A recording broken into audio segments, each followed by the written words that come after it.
আচ্ছা ট্রেটা এখান থেকে নিয়ে নিই, ব্যাস খুব সুন্দর এন্ট্রি পেলাম। আমি ভাবলাম মাঝখান থেকে পড়বে, যাই হোক এখানে এন্ট্রিটা নিলাম। আমি এখানে ট্রেটা কেন নিলাম আপনাদের তো দেখাইলাম যে এই স্টক মার্কেটটারও ব্রেক করবে, ব্রেক করছে এর আগের ক্যান্ডেলে, ব্রেক করার পরে ওই লেভেলটা রিটেস্ট করে তারপর কন্টিনিউ করবে। আর দেখেন লেভেলটা কতটা স্ট্রং একটা লেভেল, এইখানে স্টক এরিয়াটা অনেক বেশি স্ট্রং হয়। আপনারা যারা হচ্ছে এফএফএলসি বেস ট্রেড করেন, তো এই এফএফএলসি বেস কোনো ট্রেডিং হয় না।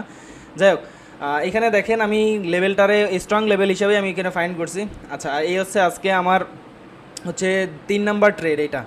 ফার্স্টে একটা ট্রেড লস গেছে, তারপরে টুইন, তারপরে এইটা আবার ট্রেড প্লেস করছি। ওকে, তো এইখানে আমার ট্রেডটা প্রফিট চলে আসলো এবং ডিপ প্রফিট। ওকে, এরকম ট্রেডিং যদি আপনারা যদি শিখতে চান জানছেন ব্ল্যাক রক বিষয়ে থাকবেন। আরেকটা কথা, আমাদের একটা ফ্রি কোর্স চলতেছে টেলিগ্রামে, যারা যারা ফ্রি কোর্স করছেন প্রাইজ অ্যাকশন শিখতে চান তারা আমাদের টেলিগ্রাম গ্রুপের সাথে কানেক্ট হতে পারেন। আচ্ছা আমার এখানে ব্যালেন্সটা দিয়ে দিছে, তারা যারা যারা করছেন তারা এখানে কানেক্ট হতে পারেন। দেখেন এটা প্রথম ট্রেডটা লস, এরপরের